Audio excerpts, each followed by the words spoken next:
எனக்கு அந்த 16 வயதுல ப்ரொடியூசர் ராஜகண்ணன் அவர் வந்து கமல் கிட்ட வந்து ரொம்ப நெருக்கமா இருப்பாங்க.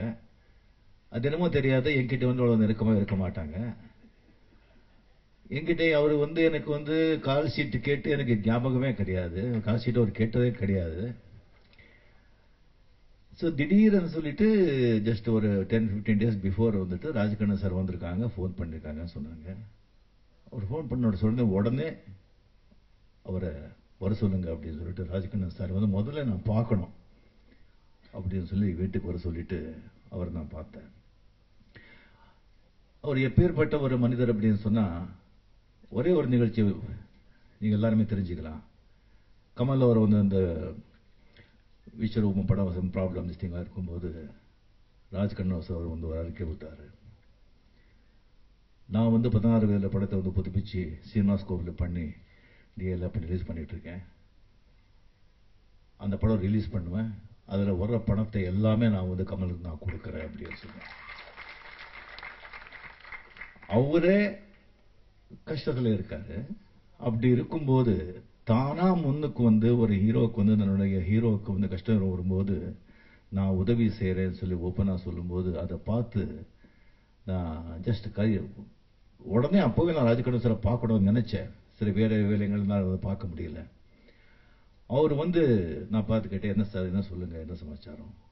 எனக்கு இந்த ஃபங்க்ஷன் இந்த ட்ரெய்லர் ரிலீஸ் பண்ண போறாங்க, அது எனக்கு தெரியாது, சொல்லுங்க ஏதாவது இல்லை, எங்கே இருந்தீங்க, எத்தனை வருஷம், என்ன சமாச்சாரம் அப்படி சொன்னார். கம்ப்ளீட்டாக ஒரு 20 வருஷங்கள் அவர் வந்துட்டு ரொம்ப மரியாதைஸ்த குடும்பத்திலிருந்து ரொம்ப பணக்கார இதிலிருந்து பணத்தோட வந்துட்டு சினிமா இண்டஸ்ட்ரிக்கு வந்தவங்க. ஒரு சுயம்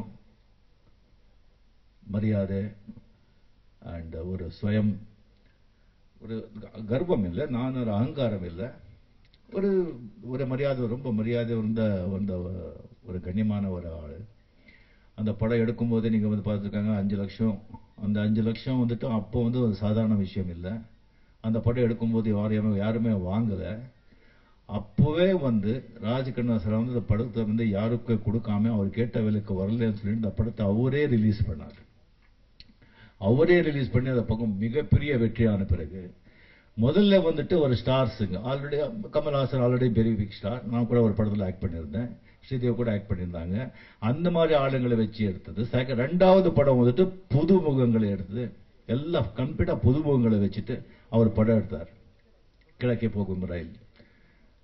ஸோ அதுக்கப்புறம் இந்த சினிமா இண்டஸ்ட்ரியில் மட்டும் என்னன்னு சொன்னா, பணம் எவ்வளவு ஜாஸ்தியா இருந்தா கூட சுயமரியாதை அது ரொம்ப ஜாஸ்தியா இருந்தா ரொம்ப கஷ்டம், ரொம்ப கஷ்டம்.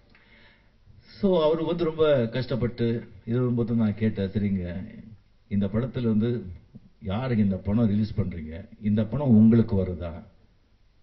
எனக்கு தான் வருது. அப்ப நான் டெஃபினட்டா வர்றேன், இந்த ஃபங்க்ஷன் டெஃபினட்டா நான் வர்றேன். இந்த படம் ரிலீஸ் பண்ணி டெஃபினெட்லி உங்களுடைய ஒரு நல்ல மனசுக்கு டெஃபினட்டா ஆண்டவன் கைவிட மாட்டா. கஷ்டகாலங்கிறது எல்லாருக்குமே வரும், அது நிரந்தரமா இருக்காது. ஸோ நான் நல்ல காலம் ஆகட்டும் கெட்ட காலம் ஆகட்டும் எதுவுமே நிரந்தரமா இருக்காது, வந்து போறது தான். ஸோ உங்களுடைய கஷ்டகாலம் முடிஞ்சு போச்சு, இந்த விழாவுக்கு டெஃபினட்டா நான் வர்றேன், வந்து நான் கலந்துக்கிறேன். இது மிகப்பெரிய வெற்றி அடையணும், நீங்க எல்லாரும் வெற்றி அடைய செய்யணும். ராஜ்கண்ணன் சார் மாதிரியே நிறைய ப்ரொடியூசர்ஸுங்க வந்து நல்லா வாழ்ந்து நல்லா இருந்த கஷ்டப்படுறவங்க இருக்காங்க. அந்த படங்கள்லாம் மறுபடியும் வந்து அது வந்து நல்லா ஓடினா அதை விட என்னை விட சந்தோஷப்படுறவங்க வேறு யாருமே கிடையாது. இந்த படம் 100% டெஃபினட்டா நல்லா ஓடுங்கிற நம்பிக்கை இருக்கு. ஓடும், நீங்க ஓட வைக்கணும், நல்லா ஓடணும் சொல்ல ஆண்டவனை வேண்டி விடைபெறுகிறேன். நன்றி, வணக்கம்.